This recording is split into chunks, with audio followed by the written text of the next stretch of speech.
Yo, Hey, how's everybody doing? what is going on, everybody? How are you, Vig? I'm doing good. I'm feeling good. This has been a pretty solid day for me. For the secret identity of Vigilante has had a cool day. So I'm good to hear that. Your Bruce Wayne is crushing. Yeah. Bruce Wayne's had a cool day. Cool day. That's dope. That's dope. Yeah. Well, I'm glad that you're here. I'm glad that Bruce had a good day. I'm glad that the chat is here because this is Culture Crime Fighters. We are a Culture Crimes Task Force, so powerful, so far-reaching, not even the most dastardly of villains can escape. Our goal is to identify and defeat all culture criminals wherever they lurk and destroy them. For too long have these cretins carried out their nefarious deeds, and we will sit for it no longer. Beware, you may commit your culture crimes, but if you do, justice will be served at the hands of the Culture Crime Fighters. Vigilante Williamson, his mask is coming off on the 11th episode of the Culture Crime Fighters, and I'm happy to be here. So adjust my 11 mask. episodes. Yeah. It would be 12, but we missed a week, so that's like because the non-culture crime fighter. It's been 3 months. Yeah. Man, this has been a fun ride. I thank everybody for being here the whole time. And the people waiting. I mean, there's regulars, obviously. Snow the Poopist, the Islington Girl, Man of War 665, Neighbor of the Beast, just another red shirt. Not just another red shirt. He's the red shirt. The crew. I love you all, man. Yeah. It's great to see you guys. Islington Girl, Snow the Poopist. Thank God no sentient dildo. Well, at least not yet. You know, it's funny. I got into it with someone. I was listening. Do you know who a Shoe on Head is? Yeah. I like Shoe on Head. I think she's funny. And I was watching one of her videos, and she was reading all these comments, and someone said, "Oh, you something like that," and she said "sentient." She pronounced "sentient." I was like, I didn't know it could get worse. So it was a little bit of roboting, so I'm just letting you know for that. Which I don't know what you do, but that's what I imagine. Sentient. So okay, is it? Yeah, because you corrected me. I thought I said sentient, and I got everyone does. So and and now it's sentient. Listen, bro. You come on this show, you pronounce that word right. No, and I looked it up because I wrote a comment on her page, and I was like, that's one of my pet peeves. And here you come along with a third pronunciation. Like, what are you doing? You know, it just drives me nuts. And then someone wrote under, is like, actually, it's pronounced sentient. And I'm like, what are you? That's four, right? About? Yeah. So I was like, you guys are nuts. So I was like, Google it to the guy, and he did. And I guess, because I Google it, it says sentient. I guess it turns out there's a difference between my dad's got me on the big TV right on. Hey, Dad. Hey, hell, Papa Foulball. Yeah, Foulball 48. See, that's my father. He's the original Foulball, the namesake of this channel. Yeah. And so I look it up, and apparently it's just a difference. It's like fucking England again. It's in England, they say sentient, and in America, we say sentient. And that's where the confusion is. See, I was going with the British way. See, now we know. And sentient dildo isn't even here to explain. Yeah. But I was like, go ahead. No, I was just under the assumption that everyone was fucking wrong. And we just somehow were making up their pronunciation. Here I am. It's just stupid England again. My question is this. Isn't our friend that we're talking about, who doesn't even show up, the hell? I know. Sentient dildo. He's Croatian, right? Croatian. You would think he would be closer to the English as opposed to ours. That's what I would have thought, but he went hard after Red Shirt the other day. He put sentient. And he put it hard. Yeah. So I guess I'm surprised. I didn't know there wasn't an official alternative pronunciation. I thought just everyone was wrong and I was right. Turns out it's a little more nuanced than that. So you went SJW. Never go full SJW with any opinion. If ever you find yourself, I'm right and everyone else is wrong, you're like, wait a second. Well, except with, never mind. I was going to say something that's probably going to get the channel muted. Thank you. Thank you for keeping the channel up as long as possible, Vigilante. Although for the life of me, I can't grow it. I spent all day yesterday on that video, minus a nap. I spent all day. I looked up all these different articles. I edited, I cut, I put sound effects and visuals. And I was like, thank you. It's got like 45 fucking views. Can't move this channel. I don't know why. The algorithm is a cruel mistress. Fickle mistress. Yes, indeed she is. Fickle mistress. I can't move. I don't know. I'm trying. I'm tap dancing. I'm spinning plates. I'm doing everything I can. You know what I think it is now? Like, because now it's trying to be TikTok. That's why Brightest Day is in the chat. His channel is growing because of those shorts. He does shorts and they grow. That's why I've been trying to do that. That's why the one video I did was all stretched out because I had to fucking tease the algorithmic guys to get a short done. And Brightest Day can tell you how me and Phil were going back and forth trying to figure that shit out. And finally got it to work, but of course it looks terrible. Whatever way, the shorts is the new thing. And I notice I get a lot of memes. Like if I'm watching YouTube, it's nothing but memes. I don't know about you guys. That's not what I come to YouTube for. My algorithm is just like meme. And I'm trying to get, I never see Ripper. I never see Gary. I'll see Gary sometimes, but I never see Ripper ever. I had to, now I'm like, okay, I got to go out of my way. They're never going to show me him. A lot of people I like, I don't see. So I don't know. I mean, I'll keep my mind open. Sometimes when they introduce these things, it's just kind of like a fad and then it goes away. I don't know. I don't want this to be TikTok, but then again, short videos, less work. So, I spent all day. I'm not kidding. I'm not exaggerating. I woke up at like 8 o'clock and that video was posted at like 7 p.m. It was like all day and nothing. So maybe a short video is the way. I don't know. Maybe I'll just like do a dance. Yeah, I was looking at one of these like hot like little TikToker girls. Like I saw it on 9gag and I was like, who are these chicks? And there was like, but they're doing nothing. Like it was just two good looking girls and they're just like shaking their hips and they go blink, blink. And it was like, wow, the level of talent it takes to get famous nowadays it's just, those are just girls. Like they didn't have to take dance classes. They didn't have to work at that. They just put on a camera and like, we're hot. And now millions of views. Well, there's a risk and reward in like 2 years. Where are they going to be? Now, maybe the Blink, a couple of them are going to be here in 2 years, and that's just the way it is. Yeah, but I don't know. Maybe Blink, whoever the hell you're talking about, they're going to be one of them, but like, most of them aren't. No, it's just funny to me. I was just like, wow, like what a weird world. You just decide one day you want to be famous, and then it just happens. It's like ordering out for pizza. Well, two things. Most of those girls, no disrespect to you ladies, because we love the ladies, but are going to end up, and to reference the video, they're going to end up like Shmi, or at least like how I thought Shmi is. As far as the video where I talked about how she said there's no father, but it was like, nah, you just Maury's show. Like the Virgin Mary, right? Yeah. Like, okay, there's no father. Right. Y'all get it. Yeah, whatever. You don't know who it is. But like that's what I mean. A lot of these girls are going to be in Maury show situations. And I mean, hey, we're in 2021. Any moderately attractive girl can do squats for a few months and put a camera up her ass and become and go viral. So that's just the way it is. That's just I follow several. Yeah, that's how it goes. That's how it is. That's how it is. So chat. So fans. Me and Andy had pretty interesting developments over the past few days with the future of the culture crime fighters. Yeah. Should we let the fine people know what's going on? You know what? I don't know because I was like, I want to. How many? Because we have confirmations. Well, we have one hard confirmation and 3 soft confirmations. Yeah.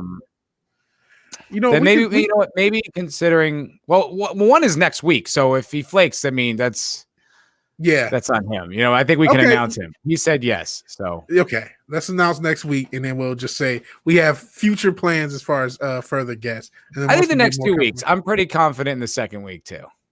Second week. So that's the one I was wondering. I'm like, man, if we announce that one, I think we should. All right. Yeah. I think if you're confident, let's do it. Let's do it. Yeah. So next week we have we're starting having guests on the show. And next week we're gonna have Tom from Midnight's Edge. Yes. He hasn't given us like a hard confirmation, but I'm pretty sure. I'm pretty confident. Even if he doesn't, you all know Tom. It's not like it's not really a blow off. I still think it's cool to have Tom. Hell as yeah. our first guest, and I still Hell yeah. very much appreciate it, especially because next week is on my channel, so it's cool to have that traction. But no, I'm just I meant more like it's Tom in the sense that you guys know Tom and you understand that if like something came up, it's not a reflection on him or us, or it's whatever. Like, Tom. That's what I meant. He never sleeps. No. But he said that he would come on for at least an hour or so. So that would be rad. That's gonna be rad. I'm really looking forward to that. But then the next week, who we got after that, Vidge? Man, so you've been speaking. Hopefully that's them. So next, the 519, none other than Chrissy Mayer will be on the Culture Crime Fighters. That's 519. Mm-hmm. So yeah, that's the kind of huge announcement, because I be honest, I'm shocked anyone said yes, but I'm happy that everyone said, or all the soft and hard confirmation. But yes, 519, Chrissy Meyer, and I'm not going to be the first mask guy she knows. She already has a mask guy on her channel, so it's like, yeah, I saw that yesterday. I thought that was Cecil, but it's not Cecil. No, it's a whole nother. This isn't even. It's like you guys always original. No, it's not anymore. It's like we're a whole community. We're a whole ass community of max motherfuckers. You're a marginalized community, I'd say. I would say so. But yeah, but that's really exciting, dude. She got back, exciting. When we were chatting, like in the middle of the night the other day, like she got back to me within like 2 hours. Like she got back to me. I emailed her at like 4 a.m. She got back to me at like 6 a.m. I was like, whoa. And I didn't even notice all day. I almost missed it. I don't know. Somehow it just slipped through the cracks. So I hope she wasn't offended by that. And I didn't want to address it. I was just like, thanks. And, but I felt kind of like, oh shit. Like I should be faster than that. But 24 hours is still not bad. But she's coming on next Wednesday. And then we also got a few other soft confirmations. Don't want to announce them yet. Not next, because the one after next, rather. Right. Sorry. The one after next. Yes. Yeah. Was it 512 time, 519? Yeah. Chrissy Mayer. And then further along, and then I have big plans and hopes for other people that don't know yet, but I hope will come on. Yeah. So. Yeah. We have other people coming along. So I don't know if it's going to be every week, but it's definitely going to be a lot more. Yes. Yeah. A lot more. So expect other people in the chat. Be kind to them, chat. Yes. Please. They will learn our ways and our customs, but I mean, it's still going to be the Culture Crime Fighters. It's still going to be fun. Can you vamp for me for 2 seconds? I'll be right back. Yes, I will vamp. So you know what I'll do is for vamp, I'll see what the guys in the chat are saying about it. Yeah, I am kind of like super geeked. See, she is awesome. She is. Hell chat. Hello. As a guy in a mask. Yeah, you do stream in the Bryce Day does stream in the Green Lantern mask. Shout out to the Green Lanterns. Got John Stewart right here. And he just fell. The fallen man. Impressive. I am impressed and surprised and shocked. And we also have other confirmations. And no, it's not confirmed that I'm going to be the new Warner Brothers Superman. We don't know. We're in talks. Because as you guys know, Michael B. Jordan said, nah. I mean, he said, nah, call me maybe. I don't think he wants to do it. I'm body positive. I don't know. That's right. You are. Even though ain't nobody positive about my fat ass, but it doesn't matter. Who knows? As long as Warner Brothers doesn't know before they cut a check, I mean, I'll do it. That's actually kind of interesting. I mean, we weren't really planning on talking about it, but apparently right now there's some kind of backlash going on with actors who have like put on fat suits in the past. What? No, I didn't hear this. That's awesome. Yes. Isn't that great?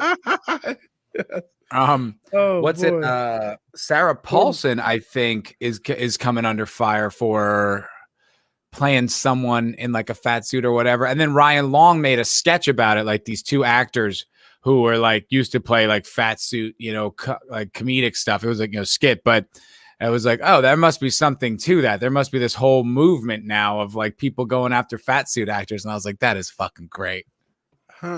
Poor, Eddie Murphy, Tyler Perry, and Martin Lawrence. Mm-hmm. They're screwed. I'm Googling it real quick. Let me see what comes crazy. Out. Yeah. Eddie Murphy. Yeah, Nutty Professor was a great movie though. The first Nutty Professor. It's fucking hilarious. One of the first times I saw Dave Chappelle, even though he was in Men in Tights before that, but that's one of the first time I remember like him on stage talking his shit. Yeah. So I guess so far the only story I can see that came out yesterday is Sarah Paulson. Like it says the cancel culture mob goes after American Crime Story actor Sarah Paulson for wearing a fat suit to play Linda Tripp. What? That's a very specific one. I know. Like they say, just hire a fat actor. Well, you know what it is with the fat positivity thing. It's not for men. Nobody, like I say, ain't nobody positive. It's not in any way for men at all. That doesn't count for men. You don't get any credit for it. You don't get to hide under it. You not get to. Yeah, that's not. Yeah. And Jesus, I know the name Linda Tripp. I'm not a political expert. I forgot what the fuck she did. Clinton. So I'm not sure. Clinton. That's the Clinton thing. Was she one of the chicks that alleged? Clinton, yeah. Okay. Maybe that's why they're going after her, because Clinton is God. You know what's funny is I remember when this story was popular. I was a kid, but I remember, dude, like Linda Tripp would just get like smashed in the media. Like people were like, "There's no way he fucked her." Like there was none of this. Like protect all women, believe all women. There's none of that. They're like, this pig, he didn't fuck this pig. No, see, you know what? I think he probably did. I think he didn't give a fuck. I think he was one of those types of just smash. I think she just was trying to get her little 15 minutes of fame out of it. But I think he's one of those smash anything that's moving type guys. Yeah, I think allegedly. That's just your opinion. Yeah. The thing about this whole fat like positivity movement, it's like that's a lifestyle choice. Like all due respect, it's not something you're chained to forever. As much as social justice. Stop being disrespectful to my people, Matt. I'm sorry, man. I don't want to besmirch or denigrate. I know what you people have been through, but no, it's like I'm not saying that you should just have carte blanche to be a piece of shit to people, but it's like you can change that if you want to. You can't change being black or gay or like that's not. Yeah. Those are things you don't have a choice in. So I don't know. I find that just to be like, I don't know. If I don't really the false equivalency to me. Yeah. Oh yes, absolutely. The idea. Listen, it's insane that being overweight is trying to be a protected class, and that we have any cultural push for this. Yeah. I agree that we shouldn't like if you don't know someone, don't just say, hey, you're a fat fuck, right? But there's nothing wrong with going up to someone and saying, hey, man, you need to lose weight. In fact, I left the doctor when I done got big again because thank you, lockdown. But I go up and down in weight, and I was at like a bigger weight and less muscle because at least I did work out for a few years. Anyways, I hurt my leg, and I'm like nearly 400 pounds, and the doctor said nothing about my weight. And wow. I'm like, dude, are you fucking sick? I left him because of that, because I'm like, I know I need to lose weight, but you don't give a shit. And it's like, you either don't give a shit or maybe that too scared to say it. Too scared. It's like, dude.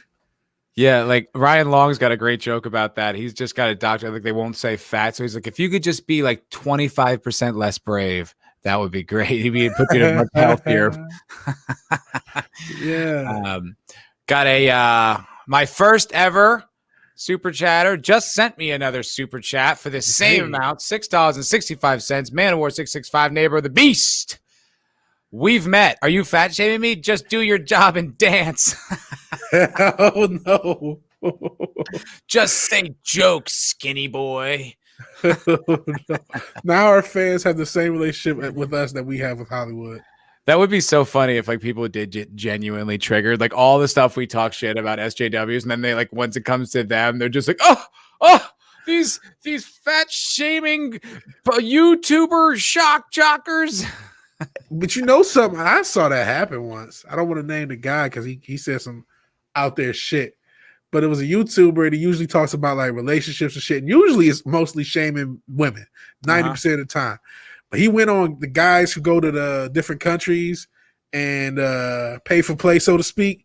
Yeah. And he, like I said, mostly talking shit about women. They got his fucking video flagged. Come on. I'm like, no bullshit. Yeah. That was the group. It was like it was all cool when it was about women. Then as soon as it got to them, they were like, oh, that's gross. See, like that. that's like that echo chamber stuff. Like that is the kind of like punching down thing that they're kind of right about. Like you can't just, we're all just going to get together and just hate on women, dude. And then if it comes on us, like, well, fuck you, bro. I'm not listening. It's just like, ugh. Yeah. That's how, I've seen it happen. I've had enough fart shaving. Thank you, Man of War. Much appreciated, my good man. Yeah, we appreciate it, man. Hope to see you again in Vegas in August. I hope that I make it out there. I want to. Alagabulus says, "Hail chat. Seems like the only superhero actors have appropriated method acting. Who else is going to add 60 pounds like Val Kilmer did for The Doors?" I mean, you know, it's not very healthy to do that. No, like to just throw weight on like that. And it's hard to stay in shape. It's like a lot of work for me. Would I really want to do that? Would I want to like add like 50 pounds to my body and then like spend the next year like getting rid of it? Christian Bale does that crazy shit all the time, up and down, and like fat and muscle again. And like, man, his organs are gonna have a time when he's older. For real. Like, for real. Seriously. Yeah. Because I don't know about that. I think that's just dangerous. It's not my style.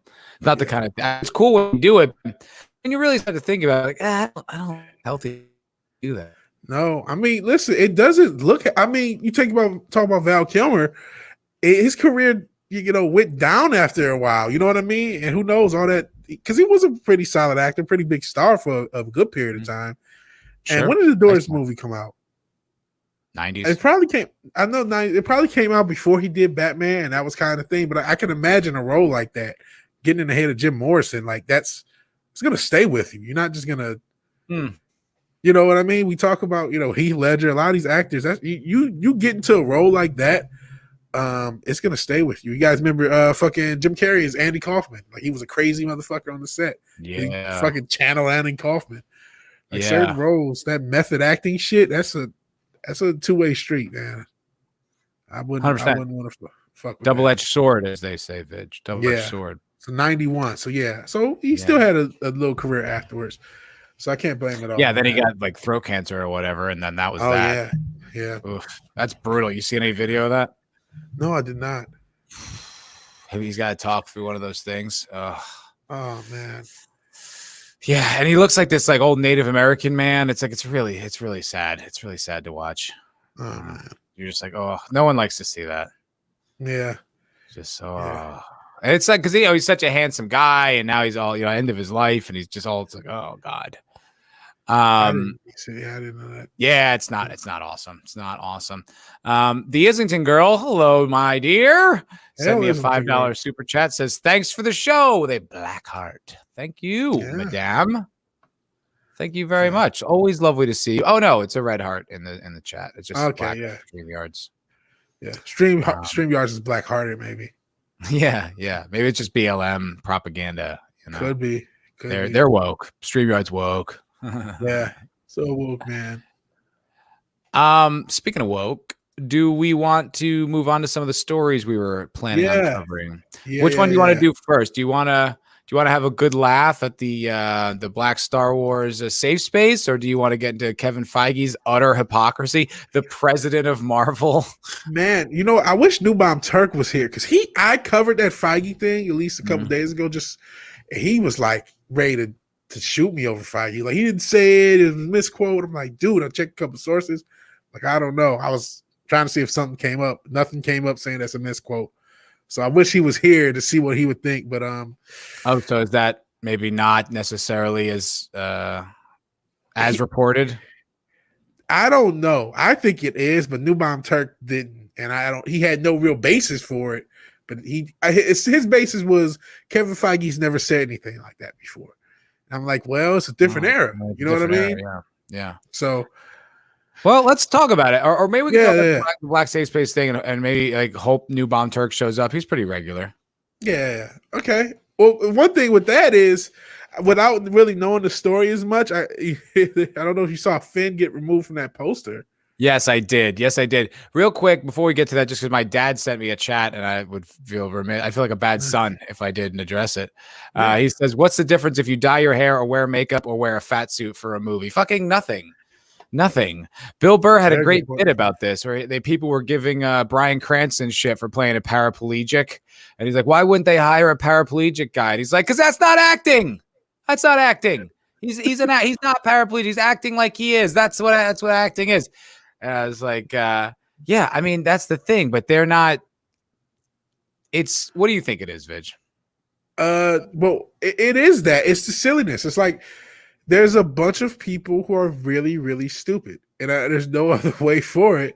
And they have this emotional thing where, I mean, I don't know. Maybe you need to hire a real Sith Lord to play Darth Vader. I don't understand like what they think movies are. Like they're not real. They're fictional accounts that are meant to draw people in and entertain them. And yeah, they can make them think or laugh or cry or whatever else. That's what a good movie does. But it's not to be like I don't know, man. I get that you have this worldview that's crazy, but come on, man. You can't put it on everyone all the time. Yeah, Charlton Heston was not actually Moses. Like, what do you want them to do? Like, the special effects, like Robert Downey Jr. isn't Iron Man. Do you mean that Robert De Niro actually wasn't a heavyweight champion? No. He may have actually been a mobster, though. That I don't know. I'm not gonna. There's a chance. Did Matt Modine not serve in Vietnam? Is that he wasn't a real Marine? Oh, I don't think so. Why did they hire a real Marine who had Vietnam experience for that movie? That's insensitive to veterans. Bigotry, obviously. Duh. Obviously, yeah. Why did they hire a real murderous robot to play Arnold Schwarzenegger, or play a Terminator instead of hire Arnold Schwarzenegger? The non-funny reason is because they're indoctrinated at an academic level that they need to see themselves represented in media, and then once you realize that's hypocritical, you can't go back because you're a crazy SJW, so you have to take it as far in the other direction as possible. Basically, that's basically it. That's it. You're right about that indoctrination, man. That critical theory, critical race theory, critical gender theory, critical whatever theory. It gets these people to where like, oh, this group is oppressed. You're being oppressive by not having a fat person do it. You talked about videos in my videos plug, which we clipped last week, us talking about LeVar Burton. I used at the beginning Adele. If you remember, she got shamed for losing weight. Yep. Yeah, she did. I was talking about, it's like, why would you shame someone for getting healthy? That's insane. I need to lose weight. That's like a personal thing that's really on, like messing with me mentally. I really have to get off my ass and lose weight. I don't want people to like that'd be insane if I actually am able to accomplish it and you guys are in the chat like, hey, the fuck is wrong with you, man? You know what I mean? I would just say fuck you, but it's like that's insane. We've gone beyond the pale. 100%. It's the church. Because that's the problem with all this identity politics is they see fat girls see Adele or what's her name? The Yas Queen, big fat girl. What's her name? Man, it's a lot of those. Lizzo. Okay. I'm like, who are you talking? Okay, yeah, I know you. And so they see their little queens in the media, and then they get to identify with them. But like, if Adele gets healthy and loses weight, they're like, "Oh, you betrayed me as a big girl." It's like your identity is not being fat. That's not an identity. Like it's a habit. It's a health lifestyle that you live. It's not. This isn't like who you are. It's like it's so frustrating. You're like, what the fuck, man. Lizzo, it's funny you mention her. Like, I never see her, she's all body positive. I never see her with fat dudes though, right? There's all these like super diced, muscular, jacked, perfect Greek god-bodied humans. Oh yeah, because the body positivity isn't for you. It's for girls. So girls don't have to work out. Then they can be like, yes. Listen, if girls are trying to match, everything's about equality, and I don't know, what is it? The life expectancy is 2 years more for women. If they're trying to match the male life expectancy by increasing their obesity, therefore increasing their heart problems, I can't stop them. But I would suggest you don't do that. They're really practicing equity. They really are. So like we want to die at the same time, you guys. So we're going to make sure we get higher rates of heart disease. Yeah, you've got an early death privilege. They're not standing for it. Yeah. That's hilarious. That's fucking hilarious. All right. Well, let's get to this ridiculous article. Now, I'll be honest, I haven't read it. It just came across in my research yesterday when I was just looking up Star Wars articles for the video. Yeah. Speaking of Jabba the Hutt. And I haven't read it, but it just looked utterly ridiculous. And I was like, okay, well, we have to get into this. So I guess this is a wearyourvoicemag.com article. Wear your voice. Exists. That's right there. That is your identity is social justice. Wear your voice. Your voice is your clothes. Your voice is attached to your identity. Like this is a social justice outlet. Yeah. Yeah. Telling people that your identity is all that matters. Obviously. Fuck you that. You have no other qualities about you that have any significance. Only how you were raised or born. Look, they have a tab for identities. Ableism. Oh race, my god. Parenting, LGBT. Wait, they're adding letters. All those letters weren't there. Oh my god. IA? Is that what that intersectional? No, what is I? I don't even know what that intersex is. And asexual? Asexual, yep. Intersex they and asexual. Threw that in there too? So does that include like incels? Why don't they just say not straight? That would be just save them a lot of time. Just not straight, and then that's it. Well, because then they would fall back with super straight, and they get angry at that. Oh, then they'd have to reveal that they're incredibly prejudiced against people that aren't, that aren't in their little group under their umbrella. They'd have to own that. Oh, yeah, basically. Oh, I would hate for that to happen. Speaking of bigotry, let's see what's going on here. Okay.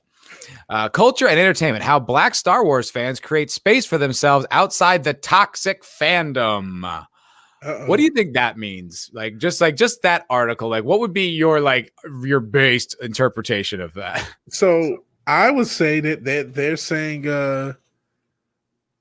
outside of the groups like this, I don't exist apparently because I've created my own space, not in groups like this. You know what I mean? Or not outside of toxic fandom, which I'm sure is probably a jab towards white people, but at the same time, as they show Finn, this is one of the few cases where there may be some credence because if they're going to keep dancing for China and keep shrinking him and moving him off of posters, it's not just him. I don't think any fucking Black Star Wars character is going to get any shine at all because of China. So even though this is probably have some sort of I'm sure, I don't need to read this article to have to judge a book by its cover to know that 90% of this is bullshit. But because of China, they do have a point.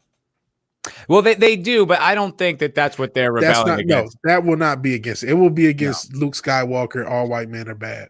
Yeah, because my interpretation is that they are the type of people who view media as having to have all the representation check boxes, and that's the priority, not being entertaining, just being representative. So when they have these fans who are like, yeah, but I'd like a good story, they're like, you're toxic. And so we need to get out. We need to have our own space where basically what they want is an echo chamber. You know, they want to have their own echo chamber. And it's kind of ironic because the real Star Wars fans, the Fandom Menace and guys like us, we actually did have to create our own space. We actually had to. Yeah. Because the media was so conglomerated and having the same point of view and accusing anyone who didn't love all this garbage of racism and misogyny and all that type of shit. Well, we actually did have to create our own space in order to express our opinions. And now they've culturally appropriated it. I didn't think of it like that. I never thought of it like that. But yeah, you're absolutely right. That we absolutely did have to create our own space, and we appreciate everybody here who helped cultivate it. We've all helped cultivate it. The girl brings up a really good point, and this is a point I've had. They can't talk about how toxic China is because stop Asian hate. They paid themselves in the corner, and I kind of think as our media, and I don't want to get too exozone, but as our media does have a lot of relations with that country, that some of that, even though again, we don't condone any hate for any group based upon them being a part of a group. SJWs, that's except for idiot SJWs, obviously. But so stop Asian hate. But I do think that Stop Asian Hate is opposed to like, oh, well, you can't say anything bad about China. When it's like, I'm not saying anything bad about the people. I'm talking about the country. I talk about this government. I can talk about that government. Right. It's a government. It's not a race. I'm not, but that's that's why you can't ever take anything they say seriously, because they don't actually mean it. Like that's their shelter. That's their shelter. My dad sent me a super sticker. Thanks, Dad. I can't see it here, but on the live stream, it's a pair doing bicep curls saying, keep it up. Thanks, Dad. Yeah. Thanks for the encouragement. I did some curls today. So that's really, spot on. Yeah. Thank you. The pair's in better shape than me. Pair's in much better shape than me. Yeah. To that thing about what you're saying about China is actually pretty interesting, because I was listening to Tim Pool just before this, and they were saying how at the Olympics, they're not going to allow any BLM protesting, like any kind of, you can't have these certain things during the games. I guess if you're there and you want to have a demonstration, you can do whatever you want. But they said, but then Tim Pool brought up, and I was like, good point, that also means you can't criticize China. And I was like, that's a good point too. Yeah. And I was wondering, is like, well, what is the motivation? Is this to make sure is this to give an honest, like a real safe space for entertainment, or is it to kind of, let's just not also talk about what's going on over there too? When you told me about it, that's the first thing I brought up was China. I thought, okay, they're not going to want any BLM propaganda for the same reason they won't fit on the poster. But on top of that, they just don't want anything. They probably more, hey, you can't criticize China. You can't do anything that's not approved.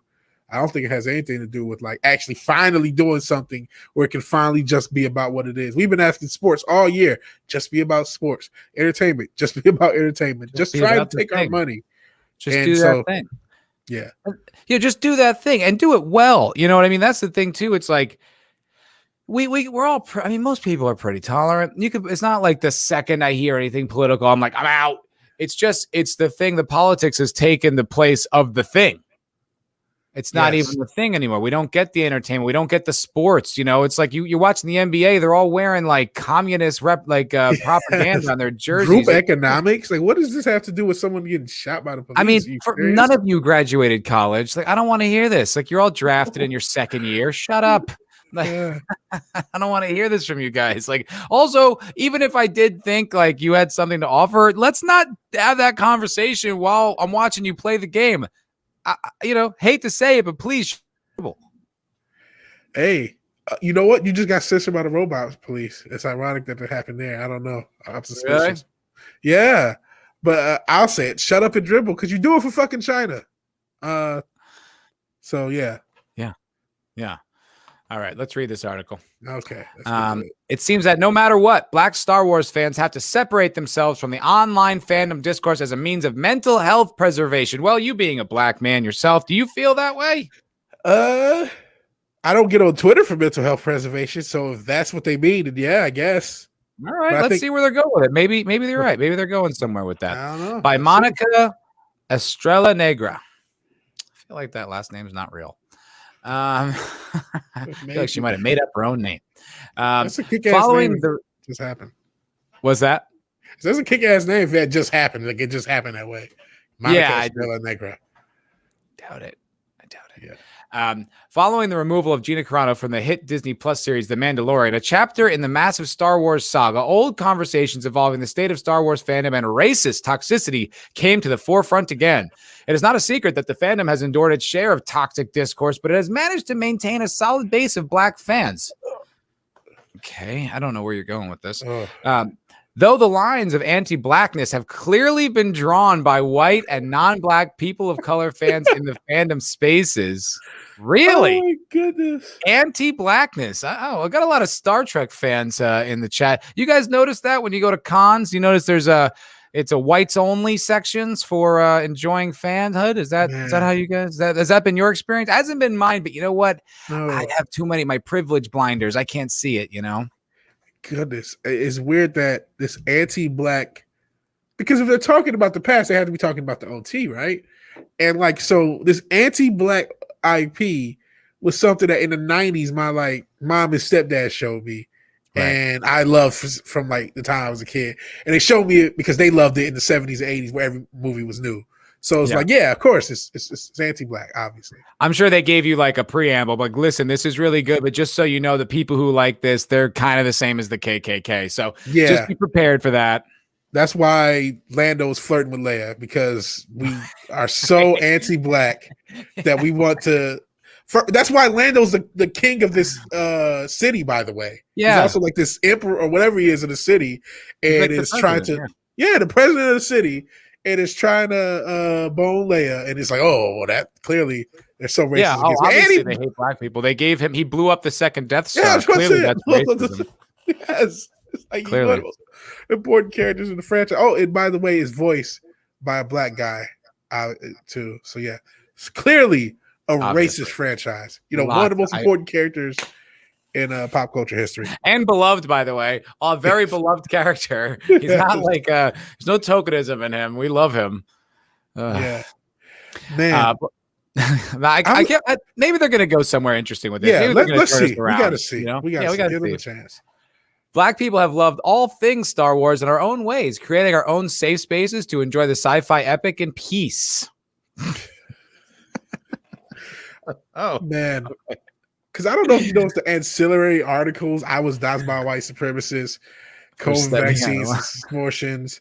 Rogue One is feminist AF, but still has a white savior problem. I mean, this is just excellent. I want to get on this website more. You know what? If I was the type of person that believed this stuff, I guess I would be as miserable and like attacking the world as they are, because it's like, well, if you believe any of this, then yeah, the whole world is out to get you, and you need to every day is a fight. Yeah. Oh my goodness. After this, I'll tell like a kind of a personal story that kind of relates to this. Go ahead. Okay. Some have simply chosen not to engage with the internet and its antics, and personally, I don't blame them. How egalitarian. As a Star Wars fan and a black queer woman. Oh, really? Shocker. Shocker. You're writing this article. Okay. My interaction with fandom spaces has been limited because I quite simply am terrified of the internet at times. She's terrified. Why? Are you conservative? Because that must be terrifying. I'd be scared too. It can be brash, and the white supremacy often goes unchecked. Yeah, I just see it constantly, all the time. One wrong tweet could have you receiving death threats. The anxiety, the constant fear of being doxxed, all these things have kept me from delving deeper into anything more than fan fiction and harmless retweets of fan theories. What world does this woman live in? My God. What that does sound horrifying. That dystopic reality she's describing, that sounds horrible. Man, what is she worried about? She's really getting murdered. It sounds like she's getting lynched. Man, I'd love to see her harmless tweets that are probably like, "You white privileged piece of shit, you can't enjoy things the way we can." Like she's probably not just like, I just didn't like Leia. Like it's probably really fucked up things. She's like, you can't say anything to these people. Oh boy! And by the rest of this, as I read ahead, I believe that's how long does this go? It's not too long. Okay, good. Okay. We don't have to deal with this for too long. It's kind of funny, but I did notice a couple of people who had eye-catching profiles that deemed them figures in the fandom, and some of them were black or people of color. I wanted to know what their secret was, obtaining their own autonomy in a space that could be quite alienating if you have opinions or different perspectives that differ from the average white man. Are you fucking kidding me? Are you fucking, this is your take? Okay, farce is over. You think that's who runs social media? You fucking delusional lunatic? Are you crazy? Get the fuck out of here. Lukewarm take. I bet you she actually believes that.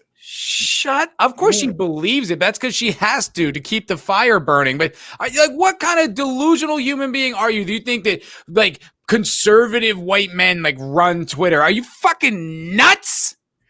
So I have, I am going to give my little personal take. It was some guy who I used to work with was talking to me. We were talking about stuff related to, job or whatever, because the industry we're in. And he was talking about because him trying to find a different job and him dealing with, he's not a black guy. But I'm not going to say the nationality, but is he POC? He's a POC. He's also a nice blanket term for the whole world. Yes. That's such a crazy thing. So yeah, he's a POC, I guess, if we're gonna use that term. And he was going on about racism, and I'm like, oh man, like there's some shitty things in there. There's some shitty people, and I'm not saying I haven't seen it, and I'm sure because he talked about people not making fun of his name, but like being surprised he could speak English and shit like that. Like I get it, Yeah. But he just kept going on and on and on. I guess my point is, like, all it takes for her to have that take is see one like tweet that she doesn't agree with, or one thing that is like I get people seeing ghosts in their heads. What I'm trying to say. I get how you can just have one or two bad experiences or see one thing that triggers you, and all of a sudden everything is racism. The guy I'm talking about even said something about his one of his old bosses who was like Asian, being a Trump supporter. I did not have the heart to tell him I also voted for Trump, because it would have sent his mind into a frenzy, like, oh my God, they're everywhere. He would have shorted out right there. His brain would have just shut off, and he would have like had an aneurysm and died. Yeah, so I just like, yeah, man, I don't really care because I just what I'm gonna do. But like, I at least I was like, that's interesting observation, because I can kind of get inside the head of somebody who creates their own like echo chamber of misery. You know what I mean? Yeah. It just takes one push into that zone, and then you're just seeing it everywhere. And it's like, and you don't have to always be all wrong. The corporate world is just shitty. But like, a friend of mine back in LA, he was like that, and he's like, "Yo, man, you don't see it, the rise of white supremacy." And it was like, then he described the situation. It's like, dude, those are teenagers who are mocking you for voting for Biden. And it's like that's not white supremacy. They're just being kids. They're being dicks, dude. Like, what are you guys talking about this in the war zone game room anyway? What do you do? Like, stop. That's not white supremacy. Like, that's just people are talking shit on an internet video game. Guess what? That's always been there, and it's always going to be there. And these are not indications of the rise of white supremacy. Yeah, fucking awful. It's people get it in their heads, and all of a sudden they just start seeing ghosts. Mm-hmm. And just another red shirt has, I think, Monica Estrella Negra. There's no way that's a real name. She is a queer black punk goth hybrid of mystery, a filmmaker, a writer, nomadic priestess, and a spiritual gangster, and all around rabble rouser. Okay, so wait, you're all of this shit. And then somebody says a mean tweet to you, and you can't fucking get on the internet ever again. Are you fucking kidding me? She's fearing for her life. She's fearing for her life. You're the spiritual gangster and all around rabble rouser. You should be ready for this. I would love to see her I love her just the idea they're just benign tweets, and there's just all these frothing at the mouth, angry white racists who just want to rip her to shreds. Like, shut the fuck up. What is her name? They're practically burning crosses on her yard. What are you talking about, man? Yeah, right. She had to find her own safe space from all the evil fans. I do want to see her Twitter. I'm curious. And Shellback, you're right. People of color is just like colored people. It's all like, okay, we talk about the entire planet. Most of the planet are people of color. Yeah, by the definition, everybody. It's almost everybody. Yes. There's only one group that's not a people of color, which is technically not even true because everyone has melanin. But whatever. But by their definition. And so what are you trying to say? Are they like beneath everyone or above everyone? Because you're making it so they're not equivalent. So you have to think one or the other. And often it's both. That whatever the hell she is, no lie, I know she's only that because some white dude didn't like her. Because like that's a thing. It happens. I'm telling you, I've seen it happen too many times in my life where it's a girl that likes white dudes. It doesn't work out for whatever reason. All of a sudden she's like a goth woman of color, queer person. I saw this before there was even woke. I think a lot of it is just that, people are kind of, they're insecure. Like they didn't excel like in high school, like they weren't cool. And not that I was, by the way, just for the record. I was far from it.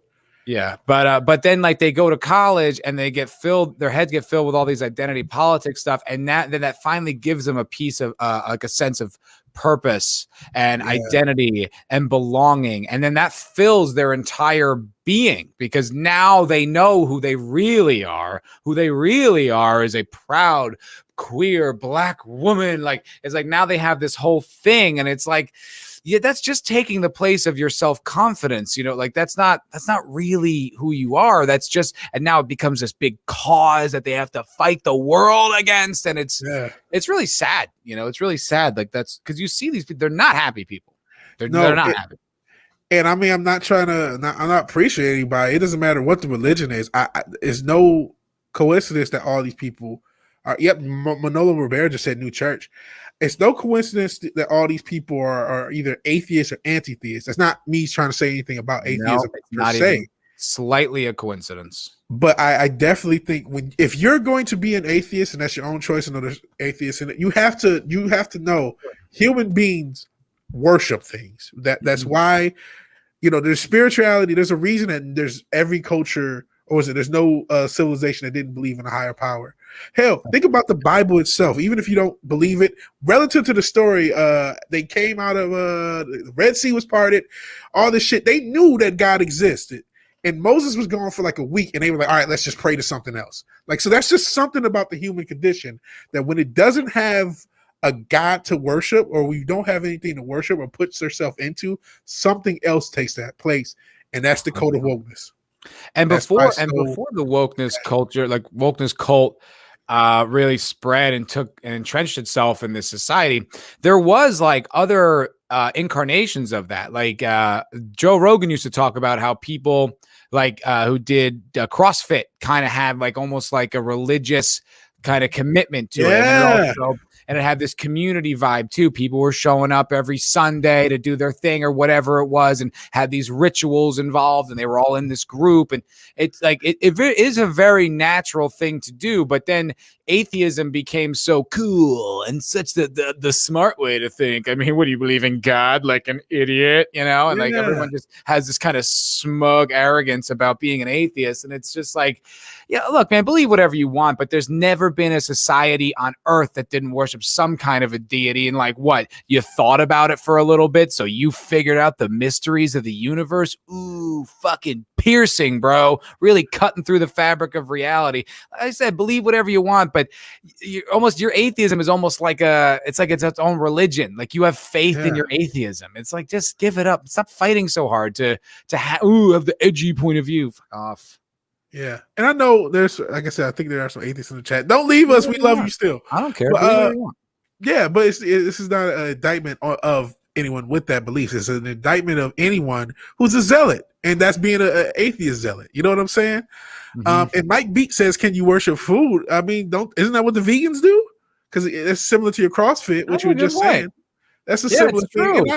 Not That's all of them. Point. It's like but they have like sacred meals and like sacrosanct things that you're not supposed to touch. Like the Christians used to do no meat on Wednesday and Fridays or whatever it was. And like, that's fucking hilarious. Yeah.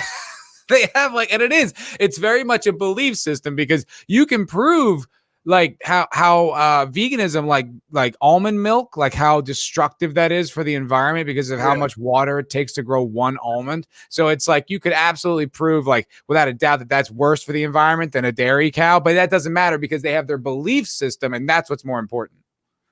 Yeah. We're taking you all on. Atheists, vegan, social justice warriors. Come on, come at us. We got you. Going at it. We're fighting culture crimes, and these are culture crimes.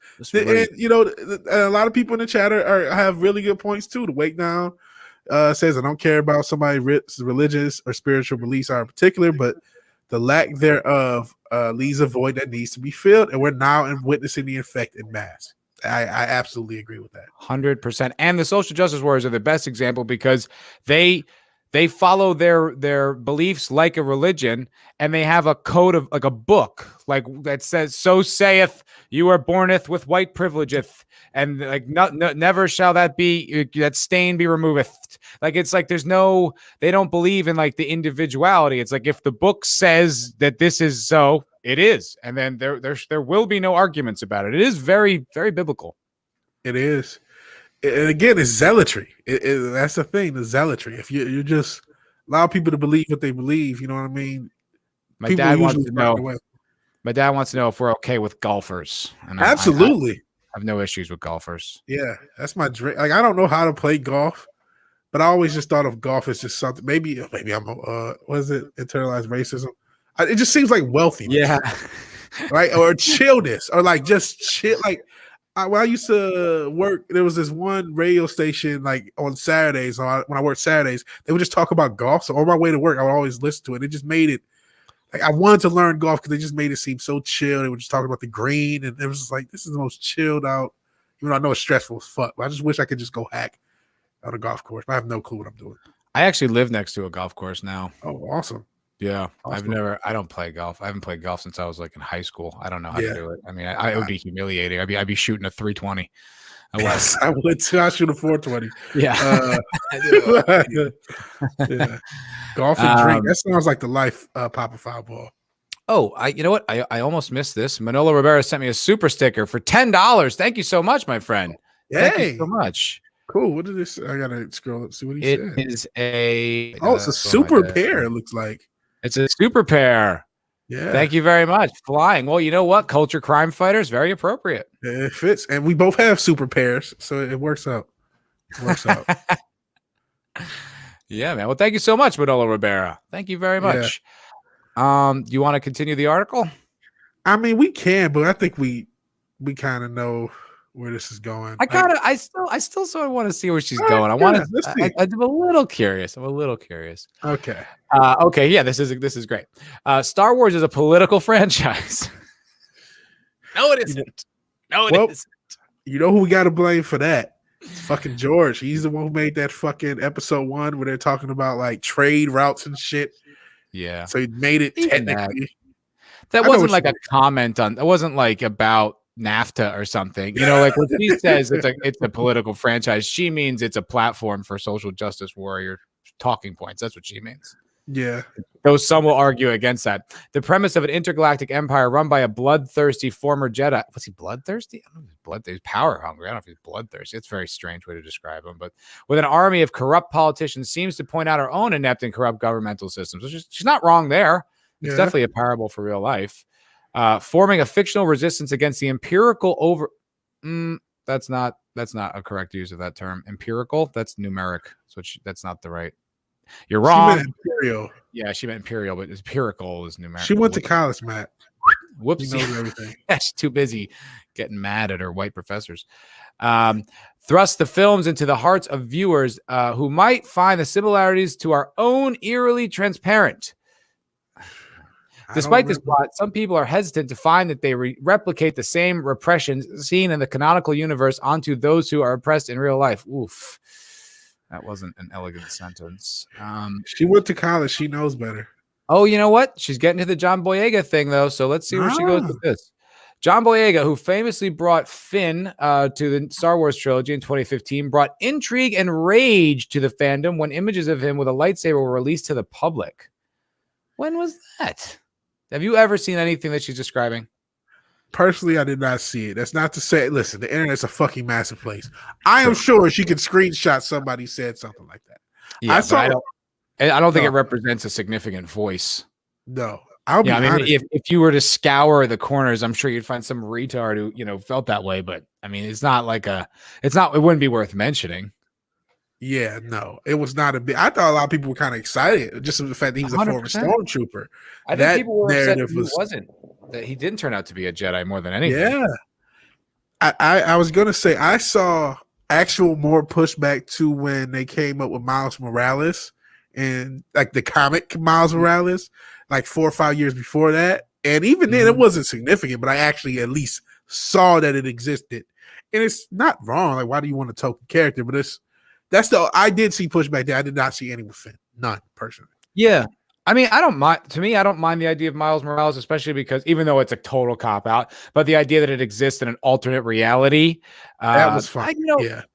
I guess it's a bit of a cop out, but I kind of understand if like the author, like it seems like the guy who wrote Miles Morales, even though he's like a BLM guy, like it still seemed like he just wanted to have like a different expression. And quite frankly, a kid who grew up in Queens, probably Miles Morales is a better representation of that community than Peter Parker, be honest. Yeah. And so it's just urbanizing him and kind of giving him like a hip hop vibe. I think it's kind of cool, quite frankly. I don't think there's anything wrong with it. And I think it still allows Peter Parker to exist. So to me, it's a pretty nifty way to go about it. Hey, it's one of the few successful woke or token characters that's ever existed. To be honest, Yeah, it seems like he really has like the fact that his dad's a cop, I thought they handled that pretty well myself, and they didn't. I was waiting for some ham-fisted anti-cop thing, and it didn't even touch it in the movie, which I was like, nice. Yeah, we'll see if that continues. Yeah, well, of course.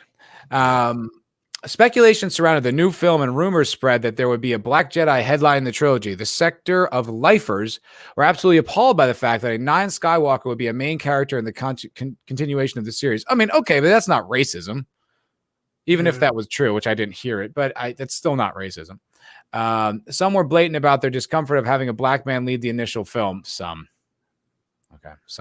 Show receipts. Some people in your SJW cult want to kill all white people. Am I gonna hold every one of you to that standard? That's ridiculous. Yeah. Boyega, who was fairly new in the industry, but a genre star in his own right, Attack the Block. Not a bad movie, by the way, Attack the Block. Who was soon berated with trolls and people questioning his legitimacy in the fandom. It didn't stop there either. Oh, here we go. This is weird. Like, okay, fine, but if it were me, if I was this person, I would be way more upset with the way Disney handled John Boyega than a few fans reacting. But this is not. Yeah, that's where you have an argument. Yeah, and that just happened. Apparently, Disney just did it again, where they got rid of him in a hand drawn poster. Yes, they took him out. And they showed the before and after.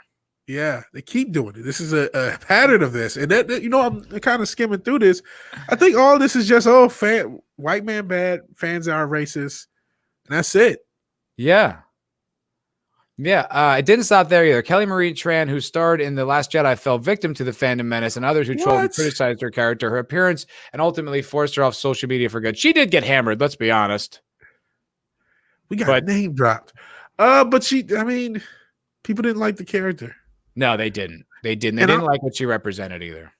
I was told that the SJWs were the one, or the Raylos and all those type of people were the ones. I don't know who chased her off. Raylos are weird, just right on schedule. I heard like they were the ones saying the craziest shit. Oh, good point. Yeah, didn't Samuel L. Jackson play a Jedi in the prequel trilogy? Of course. Yeah, he did. He's a huge character in that series. The idea that he would that there's this racist contingent, that's insane. Yeah. Because everybody weight down. Listen to this. The reason that lightsabers couldn't be wielded by non-force users is because they're weightless blades, incredibly dangerous without training and extraordinary reflexes. Now, I have read this, but then the movie itself contradicts that, because Luke's first introduction to a lightsaber with no training, he handles it just fine.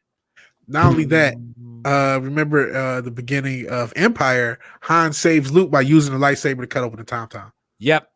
Yeah, I don't agree with all, because a lot of that stuff, I've also read that like a Jedi uses the Force to control the length of the blade or something like that.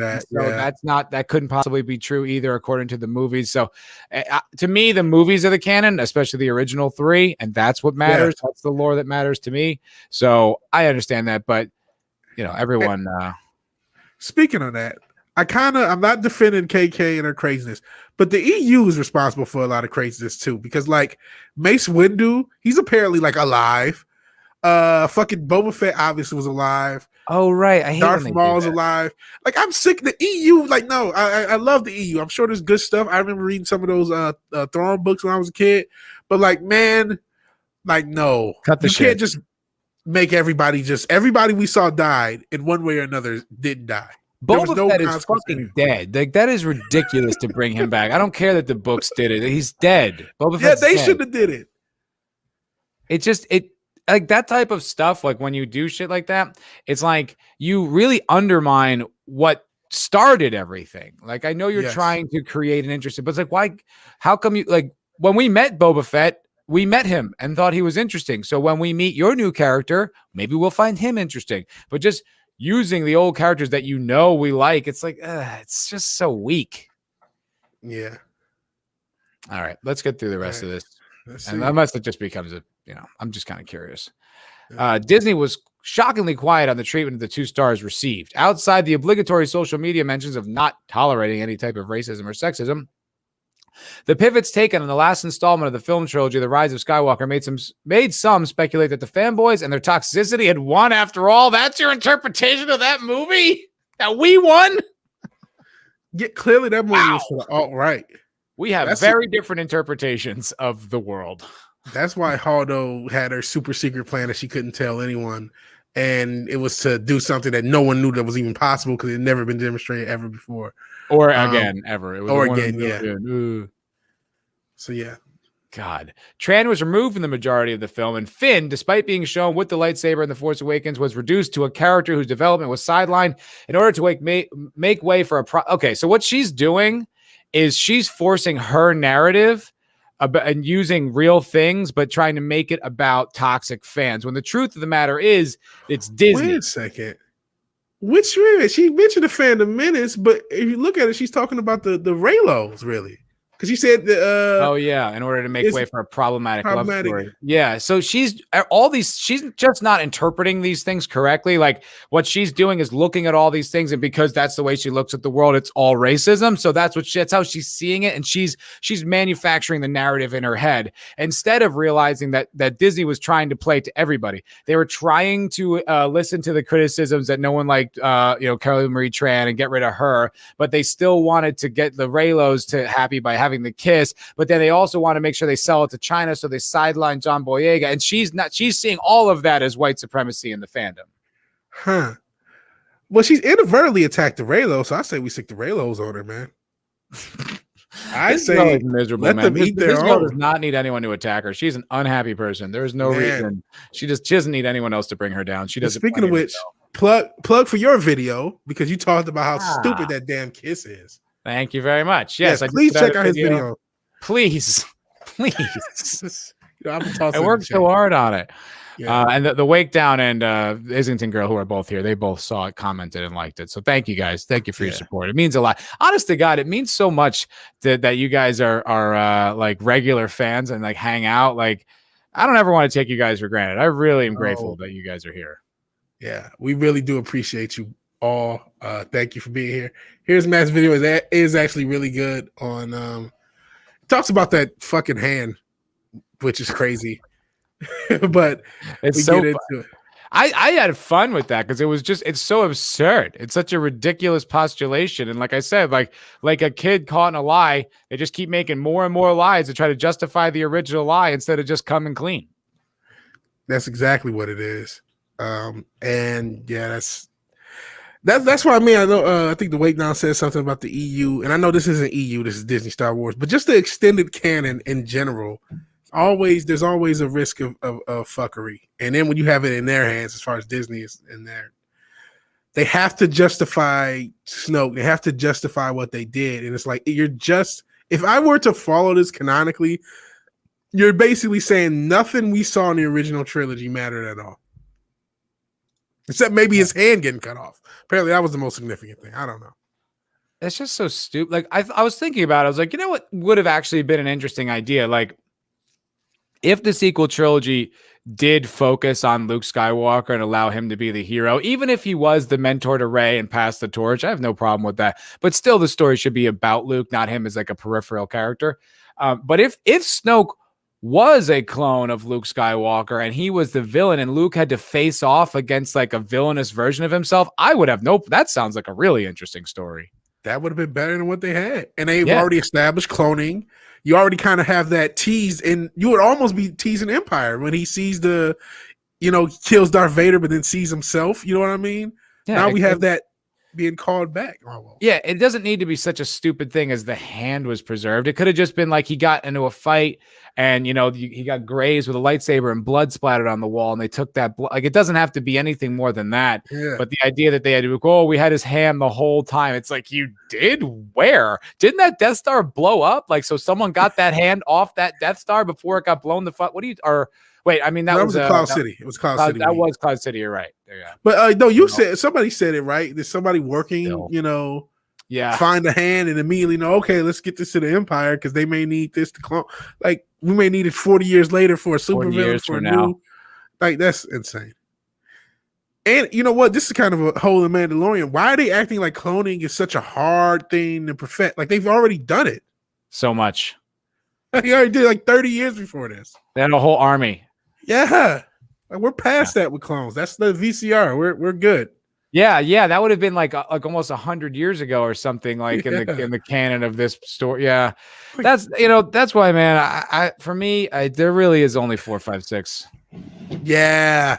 And I don't think, I know that's going to piss a lot of people off in the chat. I am the same way, man. Sorry. And it's not that there's no interesting stories outside of that. Not that I'm sure there's a EU comic book that was made in the 90s that's probably really dope. I would love to read that, but I'm not gonna like add that to my head canon. Oh, this is just a nice, really well done fan fiction. And that's really what everything else is outside of 4, 5, 6, including the damn prequels. I agree. Just that the fan was actually the guy who made it, but it's still fan fiction. 100%. 100%. I mean, that could have been handled so much better. There's so many of his own contradictions in those things that I'm just like, why doesn't Obi-Wan recognize R2-D2 if he spent all that time with him? It's like he just forgot him.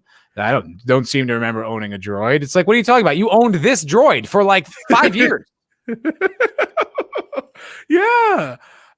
I think, you know what that was? That's the band who doesn't want to play their song anymore going on tour. But except it was the 3 movies. And then the third movie was like, oh, let me try to make something just like my old stuff because the first 2 didn't work. That's what that is. There's so many things about that just don't make any sense. It's just like, anyway. Do you what would you like to? I don't think Newmont Turk showed up. I didn't see. Yeah, I didn't see him either. So let's get into the Feige. Okay, mess. Let's get into the Feige. I'm gonna step away for 1 second. All right, I will go on logo, but I am going to be here in Vamp. Just need to hydrate or die.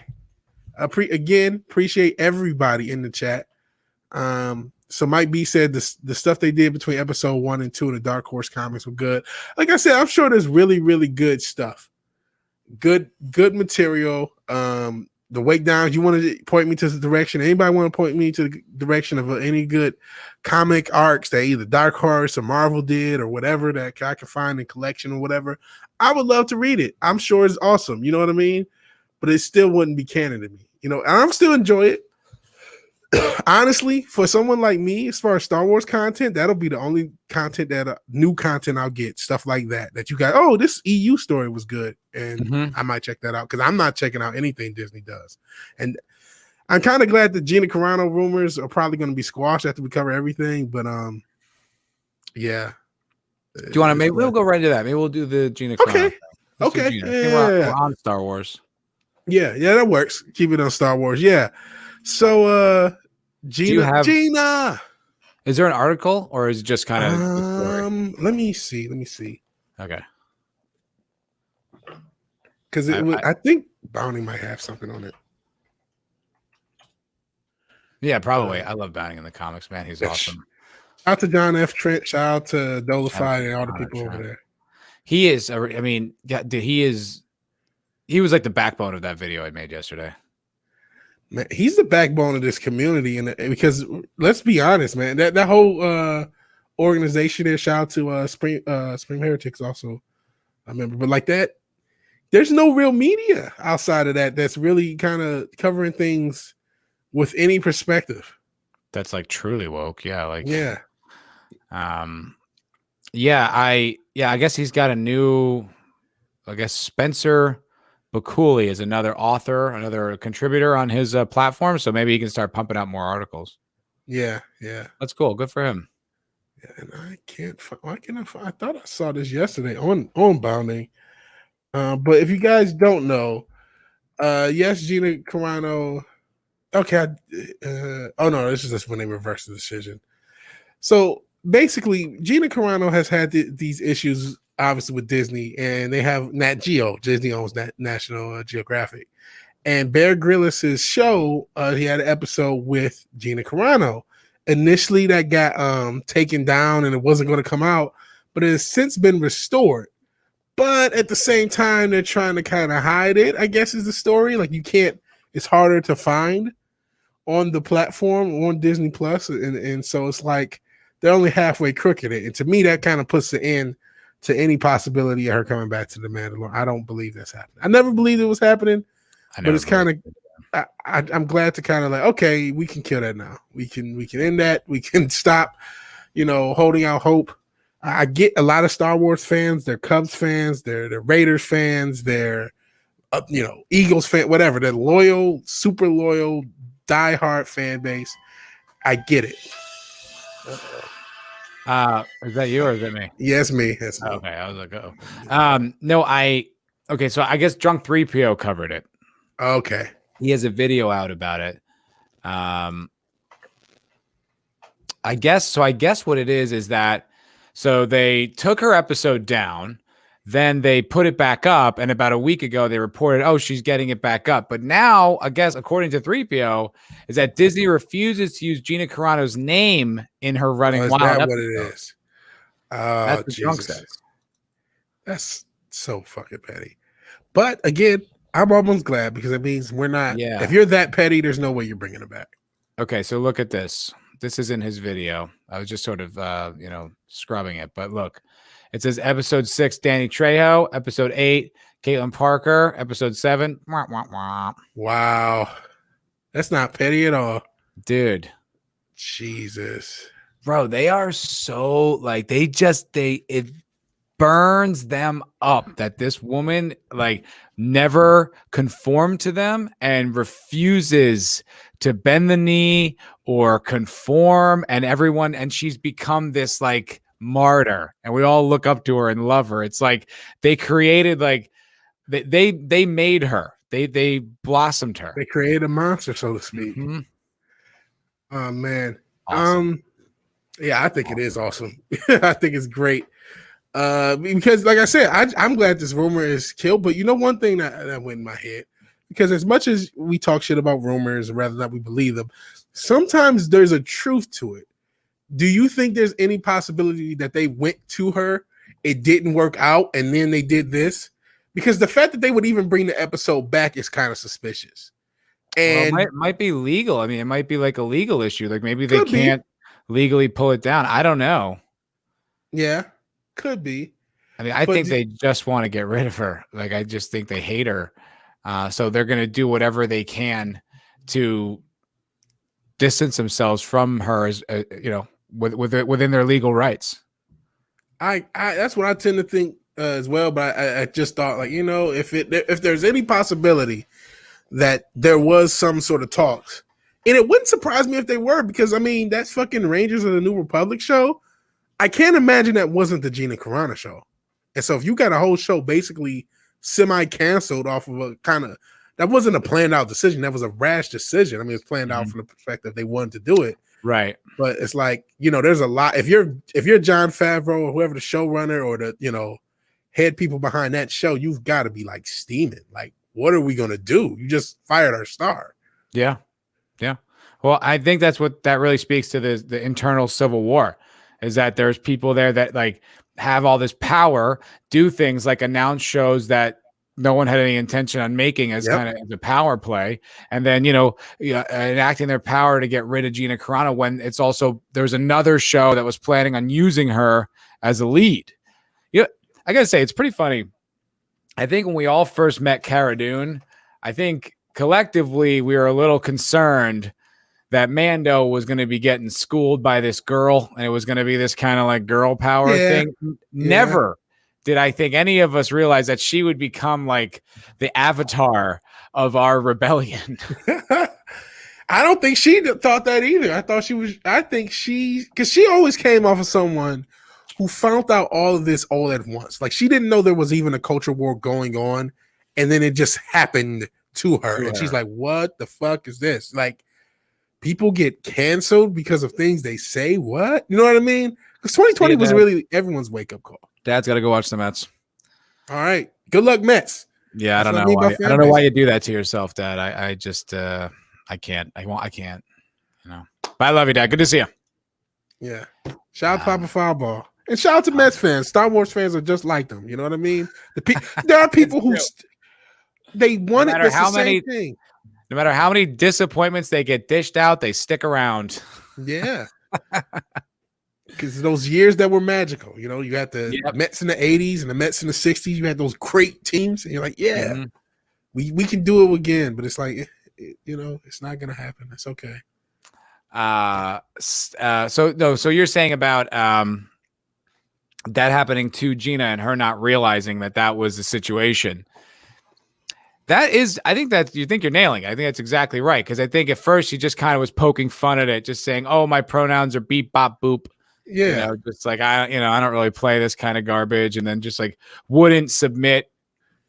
yeah. I think, and what's it? Anthroparian he put a great thing. He said, they picked a fight with a fighter. Who does that and doesn't expect to get a black eye?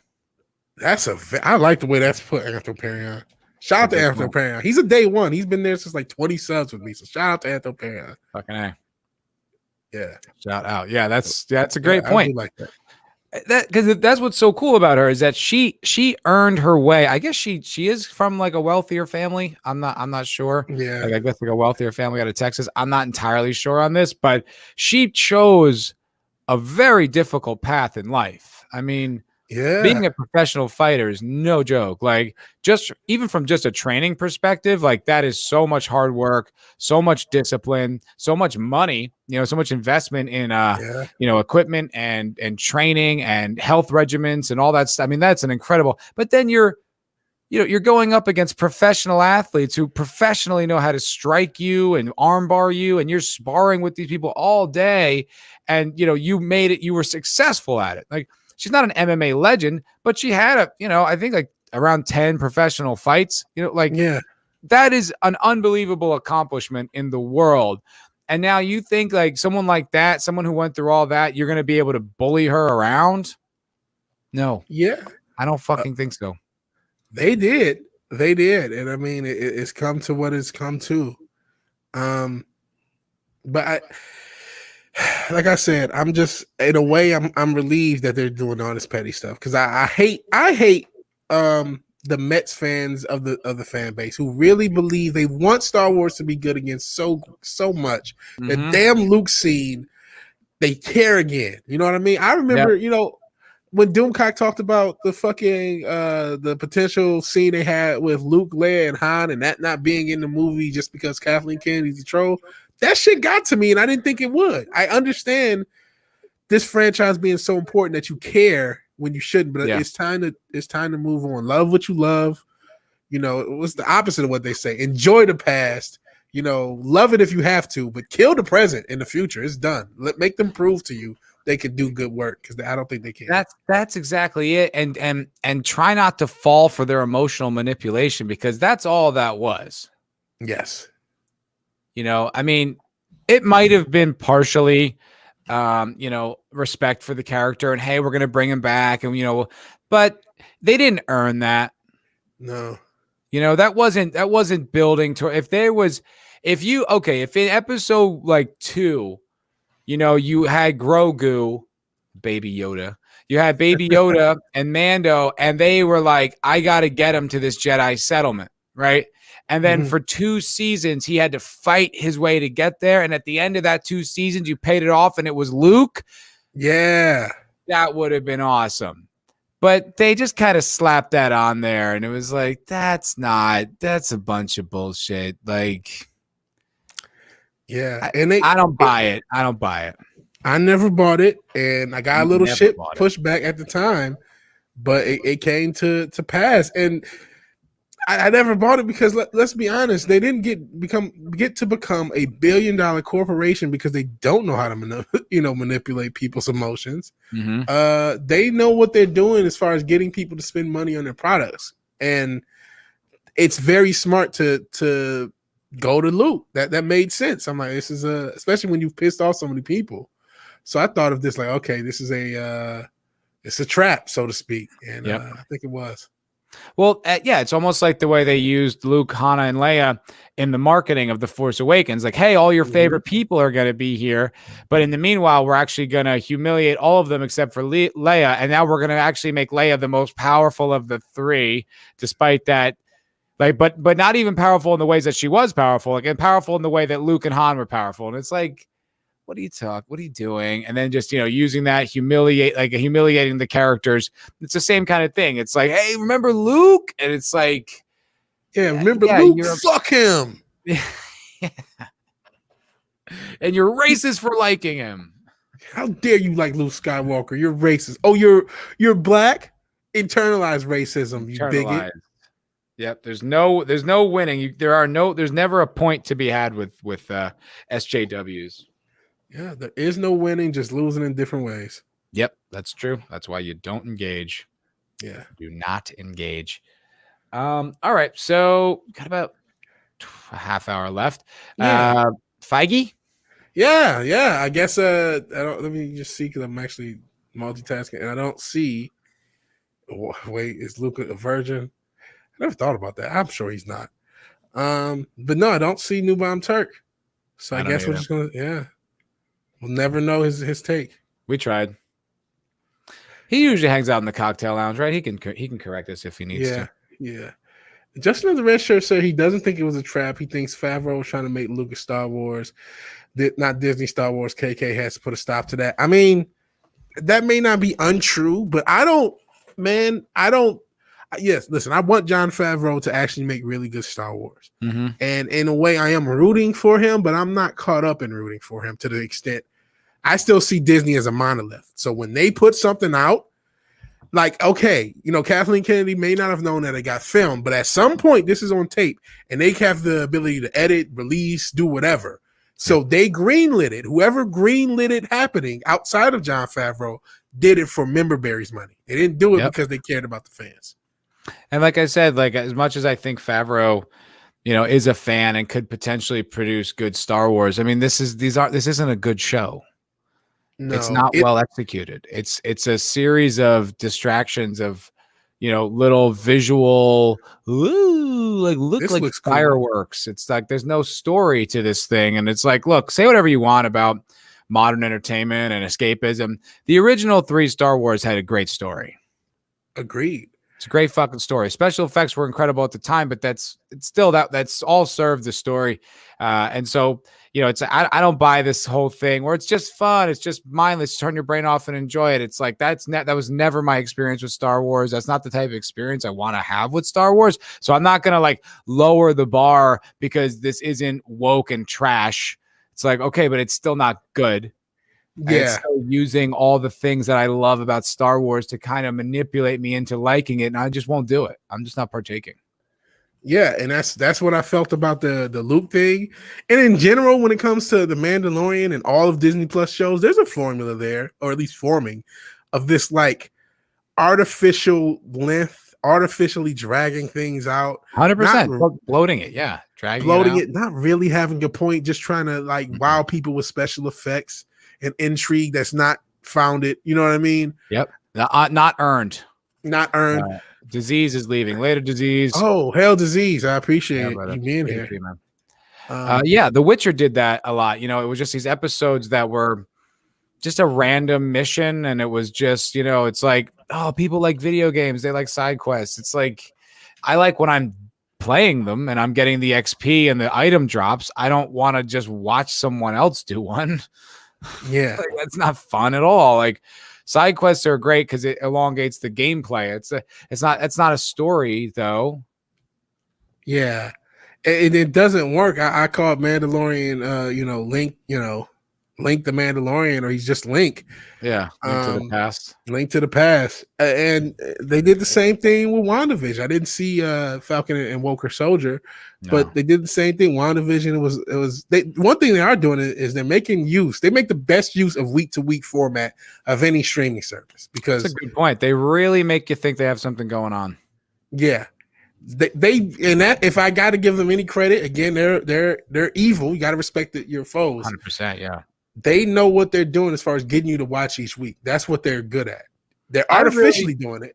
Yeah, I was into WandaVision for a while. I was like, this was pretty good. And I thought I mistook the fact that they didn't have a story for patience. Yes. Me too. I thought they were waiting to drop it on us. They were going to really let us feel comfortable. And then bam, they just didn't have anything. They're like, oh, it's Agnetha Harkness, and she's a witch, and she, power. I thought this was going to be something where they tried to, but every part led into something that when it hit, it was like, whoa, that was kind of a, they they teased that it was smarter than what it was. Yeah, 100%. And it's really that thing that they just can't. They have because they are playing the woke game. They really have their hands tied because they can't really do what they want to do. But then wokeism contradicts good storytelling, so they kind of just have to lie to you to just sort of like walk out, like and then this happens, and then that's the end of the thing, and we're moving on. It's like that wasn't a storytelling. It's it just ends. And I mean, WandaVision, she's just like, she tortures all these people and she faces no consequences for it. And it all links up to this. This is why I do think he said this shit. New Bomb Turk's not here to defend himself. But it's like, this stuff has been happening and he's the fucking head. Same with Falcon and Walker Soldier. Like, and I guess they use a redhead, so at least they get through them a bone as much as they try to take their parts. But she kills and destroys people, and it's a lot of, she blows stuff up, but she's justified because reasons. It's like, no, this is stupid. It's bad writing. It is bad writing. And it's just like, the creator of this show, the woman doesn't read comic books at all, but she's the head of a comic book show and has like no problem admitting she doesn't read comic books. And so it just becomes this thing where you're like, you don't like this. You just want the thing. You just want the power. You want the clout. You want the resume stuffer, but you're not actually interested in telling these stories. So, and that comes across. Yeah. And real quick, hail to Nick Weiser. Sup, 32 Flavors of Nick Weiser, Flavor Flav. What up, brother? Good to see you. I was supposed to. Well, Nick invited me to hang out and stream with him last night, talking about the Invincible, but I haven't finished it yet, so I couldn't. Oh yeah, I was going to ask you about that. Yeah, how far are you in that, by the way? I'm in the second to last episode, and I don't know. I guess everyone liked the last episode, but it's kind of feeling full on woke for me right now. I don't know. I'm interested and I'm not. I just kind of, I'm like, I don't know. I have that kind of like lukewarm, kind of in out kind of thing. That's sort of where I feel right now. I see. But I see. Yeah, I don't know. I'll finish it. We can talk about it. Yeah, I'm probably going to check. I haven't checked out any of it because of the WandaVision. I'm like, I'm going to wait until a season's done. Same thing with the Superman and Lois. I'm waiting till a season's completed, and then I'll enjoy the season all at once, or, at my time, because I can't. I'm not getting sucked in again. You know what I mean? I want TV, or I got to make sure it's good before I check it out, because I don't have the time for bullshit. I'm not joking. No. You shouldn't. Honestly, there's no reason. It's just there's no reason. It's like there's this old adage, life's too short to read bad books. And I think that goes for bad entertainment too. Absolutely. Like, just in general, I don't need to watch this stuff. And, all right. Yeah, right. I was going to get to that. Yeah. Yeah. It's not about creating. It's about deconstruction of the hierarchy. Yep. 100%. I wonder what this white male Kevin Feige is going to do since he hates white men. And that's the thing that's so frustrating coming from this guy. He's literally the president of Marvel. He's a white guy with all this power. If you believe in these ideals, dude, then just step down for a person of color. Absolutely. You want to affect change? Be the change you want to see in the world, Kevin. Yeah, the fucking Reddit guy did, even though he still owns a lot of stock in the company and will still profit and still really runs things. But that's not the point. He at least did it figuratively to say, you know what? I'm going to give up my job to someone else. Why don't you do that, Feige? Mm-hmm. Marvel Studios boss Kevin Feige confirmed that Doctor Strange was cut from the recent Disney Plus season of WandaVision because he's white and a male.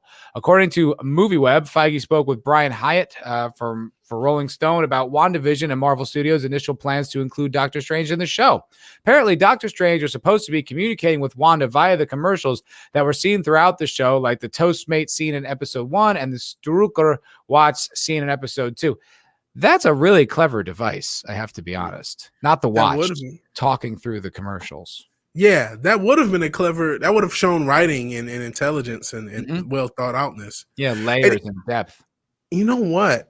Now that we're actually talking about this, I can't help wonder if there was a good series written and it got canceled for wokeness. I mean, it wouldn't shock me because the concept is really clever and atypical. Yeah. And this point, this is one plot point that we're hearing this on. We don't know how many other plot points, went the way of the woke, chopping block. So yeah, I actually, now that I think about this, I'm like, I bet you there was a good series written because there was a lot going on. This was very heady the first 3 episodes, and I guarantee we never got to see that to fruition. Yeah, no, I mean that's just how it goes. You're just not allowed to. Not allowed to enjoy it. All right. However, Strange was cut from the show, and Feige explained why. He stated, some people might say, oh, it would have been cool to see Doctor Strange. Yeah, like the fans of the fucking franchise. Yeah, some people, your fucking customers. Yeah, just these like little pockets of people, you know, the ones who pay for all this shit. They might have thought their heroes showing up would have been interesting. Yeah, it's not like the Marvel Cinematic Universe is built on other people showing up in other people's properties or anything. No, not like that hasn't been the whole fucking point of the whole series. It's like the cornerstone of the entire like Avengers thing. And all right, Feige. But it would have taken away from Wanda. Oh, it would have taken away from Wanda. I would love for you to explain that to me, how that makes any sense. We didn't want the end of the show to be commoditized to go to the next movie. Oh, what? What have you been doing for 10 fucking years, Feige? I'm pretty sure every movie does that you've made. There's like 6 or 7 movies in that MCU that are just commercials for Avengers movies. Yeah, Iron Man 2 comes to mind. Really, the second Avengers itself was just a commercial for Civil War. Yeah. What? Yeah, man. Now you suddenly are like, no. This is a standalone piece and we need to respect it. Advertising for the next movie, that's just kind of, but that's not what we do here. That's beneath us at Marvel. Yeah. Mm-hmm. What? How do you go out publicly saying these things that are flat out lies and know that people like me and you are going to be like, this guy's full of shit and he doesn't care? Just has that smug look on his face, just like that picture, just like the shit-eating grin, like fuck you, dude. Oh, and look at him virtue signal. Monetize to go to the next movie. Here's the white guy. Let me show you how power works. And he laughs like, you know, me and you are on the same level. You're the president of Marvel. Speaking of which, if that here's the white guy. Let me show you how power works. Is that what you said to Bree before allegedly doing whatever happened there? Mm-hmm. And apparently there's a rumor that, you know, not everybody smashes, so not everyone's ready to deal with her shit. But yeah, like the fuck. Oh, you don't want to show a white guy. I get it. All white men are evil, which I don't know what the hell you think of yourself.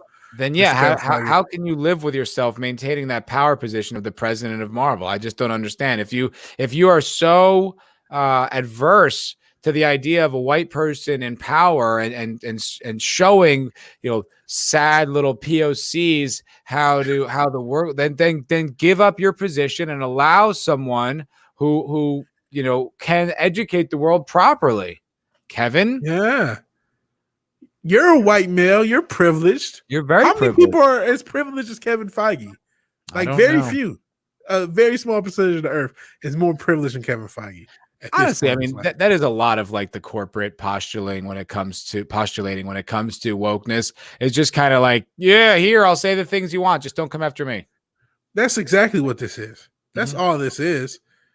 To maybe Bree is screaming some me the second up, you know, the number between 1 and 3. So I don't know. I don't know. I guarantee you he has skeletons, and that's what he's covering for. Because I hear that's the reason a lot of Hollywood puts up with wokeness, not because they're genuinely woke or believe this stuff, is that they don't want either the backlash or any of their skeletons to fall out the closet. I 100% believe that. 100% believe that. Because it's like, I mean, it's become simply sleeping with women because you're famous is now an evil thing to do. It's a power dynamic or whatever. So it's like, I thought that was most of the point of becoming famous. Didn't somebody in a band have to leave the band because he was fucking groupies? It's like, whoa, guy. I mean, why would you buy? What's the point? That's why you do those things. You're not allowed to be attractive to women, and women aren't allowed to be attractive to men. That's the no one's allowed to be attractive to anyone. Yeah, I mean, that would be like going after a hot woman who married a rich guy and just being like, you're using your hot privilege to marry someone wealthy. Like, you know, you have privilege over him because of how attractive you are. And you're just using that for, it's like, yes, that's the exchange. A powerful, you know, wealthy man sleeps with a beautiful woman because that's her power and his power is being like, what are you just frustrated that the world exists? Like, what are your criticisms here? Like, what are you mad at? Why are you mad at? I don't get it. I mean, a lot of people, I know what they're mad. They're mad they're not them. They're mad they're not either the wealthy guy or the hot woman or both, you know, depending on what they're into. No judgment. No judgment. No judgment, no. But yeah, they're mad they're not involved. It's just jealousy. Yeah. Oh, Anthroparian says it was Mumford and Sons. Mumford and Sons. Yeah, that's the guy at the baby. I'm so heartbreaking. Then I don't know if you guys saw it. Maybe if there's time we can talk about the Jay-Z. He was a walk back Big Pimp, and I'm like, guy, you made a song. Let's get into that. Let's burn through this article so I can hear that because I got a heart out today. Okay, cool. All right. Get through it, man. Not only was Strange cut from WandaVision, but apparently it meant they had to rewrite Doctor Strange in the Multiverse of Madness too. It's like, really? So you're gonna undo your own plans just to virtue signal like at this moment? Yep. Oh God, it must be a nightmare living around people like that. Because it's probably just all like the woke women, the powerful women in Hollywood are just like, yeah, you know, and he just has to be like, yeah, of course I think that. Yeah, even though we had this whole movie planned, you're right. Shouldn't get power from a man. Oh, Jesus. Nope. Feige described their creative process, a wonderful combination of very dedicated coordination, chaos magic. What is that? Whatever. All right. Is there anything else in here? This is just another piece of evidence that Marvel Studios has lost its way and they are embracing identity politics. True. And as I've stated previously, when you embrace identity politics, it becomes the sole thing you focus on and you can no longer tell competent stories. Tell them, Trent. Tell them. Yeah. Yeah, I mean, that's what happens. Yeah. It's clear WandaVision proves that point. It's a muddled mess of a show. True. What? Did you see this? Is the Falcon and Winter Soldier director addresses fan theories that Bucky Barnes is bisexual? Of course he is. Obviously, duh. You're right. Yeah. You know, there were some scenes where he was very close to Falcon. It looked like they wanted to fuck. So I'm just maybe. Who's the top and who's the bottom there? I don't know. It depends. If they don't get it right, it's racism. That's true. So that's true. They better get it right. Not only do Feige's comments confirm the company is embracing identity politics, but his comment is extremely hypocritical given how the studio is famous for their end credit scenes that tease forthcoming movies, like we were just pointing out. It's almost like those are specifically made to commoditize the next movies. For example, they tease Captain Marvel at the end of the Avengers Infinity War, implying that the moviegoers will need to go see Captain Marvel to figure out how she will figure into the Avengers Endgame and if she will be important to that film. It worked marvelously as Captain Marvel grossed $1.129 billion at the global box office with a $426 million domestic. All right, this is a long article. We got the gist of it. I want to get into the Jay-Z thing because I got okay. I actually have it pulled up. Let me share it, I guess. This is great. So I'm gonna start with the article because it's actually pretty short. Okay. And then I wanted to just, if I could, show the lyrics to Big Pimpin' and compare them to another song he made, which is much, much worse. But because some of his statements are just hilarious. So let's get the share button working. And it is sharing. All right. So he looks ridiculous. First off, the fact that Jay-Z, the guy who said, what did he say? I could have been rhyming like common sense, but I sold 5 million, have been rhyming like common sense. Yeah. Basically making excuses so he can rap about money instead of like caring about anybody but himself. Yeah. And now that it's commoditizable to be woke, he has fucking dreads and he's like 50. Get the fuck out of here, bro. It looks like Basquiat. He's been at too many spirit cooking parties. All right. Even as arguably one of the game's most successful artists, Jay-Z still has some regrets, which is one of actually his good songs. Regrets about decisions he made in his career, more specifically the songs he offered up to the public early in his musical tenure, you know, when he was still good. And that wasn't even that early. Big Pimpin' wasn't that early. No, that's really like he was this is his fourth album. He says early. This is his fourth fucking album. That's not wasn't that early. No. What is it? An exclusive. Oh, he interviewed with the Wall Street Journal. That was like 2001, 2002. I think it may have been 99, 2000. I think Okay. it's 2000. 2001 is Blueprint. I think it was like 90. I think that's like the spring break of 99. I think is when it came out because it has a spring break feel. Maybe 2000. Yeah. I don't know. One of those years. All right. But he regrets making his 99 hit Big Pimpin' for featuring UGK. It's 99. Yep. The song not only became an anthem that ushered in the 21st century, but became his most popular track, ending up on 4 different Billboard charts and catapulted his 4th LP to go triple platinum. Again, 4th album, so not early.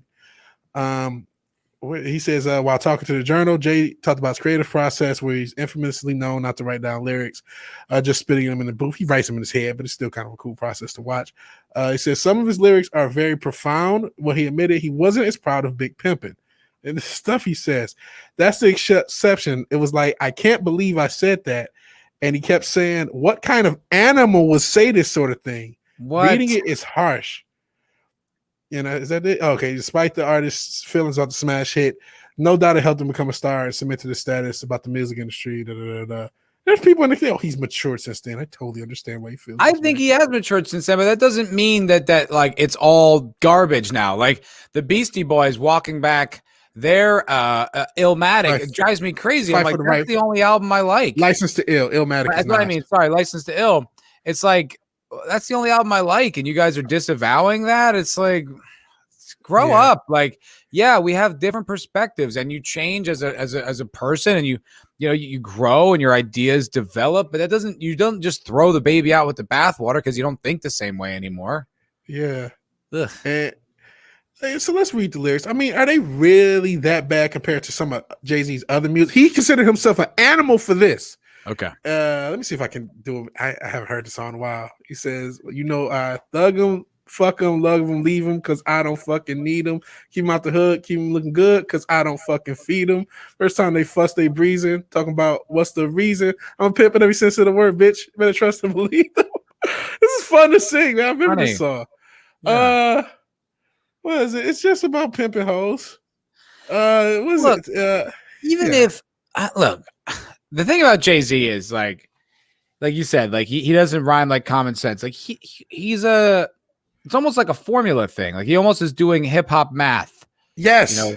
What's going to sell the best? Like, so even this is such a trope of hip hop music in the 90s is just like being above giving a shit about women. Like, yeah. That's the whole thing. Like, what song with Nate Dogg on the hook and Snoop Dogg and all that stuff. When I met you last night, baby, before you opened up your gap. Is that Ain't No Fun? That's the homies you have song? Oh, you lady. Now I take it all back. Yeah. Is that Ain't No Fun? Oh, you pussy. And you even lick my balls. Leave your number on the cabinet. And I promise, baby, I'll give you a call. I know you guys weren't expecting a rap concert. I have never met a girl that I love in the whole wide world. Awesome, man. If I ever gave a fuck about a bitch, I'd always be broke. I'd never have no motherfucking endo. Like, that is the whole vibe of like 90s hip hop, is just being above it, like not caring, like smashing girls. And it's not real. Just the way they're not rolling through Compton with AK-47 shooting up the block is real. Like, it's all an exaggeration. It's like cowboys and Indians. It's you're putting it on. It's fun. It's just escapism. It's braggadocious nature. It's not real. Well, it's a good thing it's not real, because remember, he's an animal for Big Pimpin', but these lyrics totally fine about kidnapping and murdering someone. He talks about we used to fight for building blocks. Now we fight for blocks and buildings and make a killing. The closest friends when we first started, but grew apart as the money grew and soon grew black-hearted. Thinking back when we first learned to use rubbers, he never learned. So in turn, I'm kidnapping his baby's mother. Hand around her collar, feeding her cheese. She said the taste of dollars was shitty, so I fed her 50s. About his whereabouts, I wasn't convinced. I kept feeding her money until shit started to make sense. Who could ever foresee? This is prime Jay-Z. We used to This, stay up Reasonable on. Doubt. This is Reasonable Doubt. Yeah, Fucking awesome album. it is incredible. It's still the best Jay-Z album. There, I said it. We used to stay all night at slumber parties. Now I'm trying to rock his bitch to sleep. All the nights we was real close. Now I see the fear in her eyes, still wishing we were still close. Don't cry to be. In time, I'll take away your miseries and make them mine. So he's talking about kidnapping a dude he dealt drugs with, baby mother, starting to give her money to find out where his whereabouts is, realize she's getting played, and then kidnapping her to kill her. Yeah. That's not animalistic, but no. Fucking girls without calling them. Oh my God. How dare you? It's almost the same thing we're talking about Mumford & Sons. What is he talking about Big Pimpin' that's so bad? Oh, he doesn't. Also, the thing about that is it's like women flock to rappers. Yeah. Like if those lyrics were so problematic and sexist, like why are they flooded with women all the time? Yeah. Women are the biggest consumers of fucking hip hop, it looks like. I mean, shit.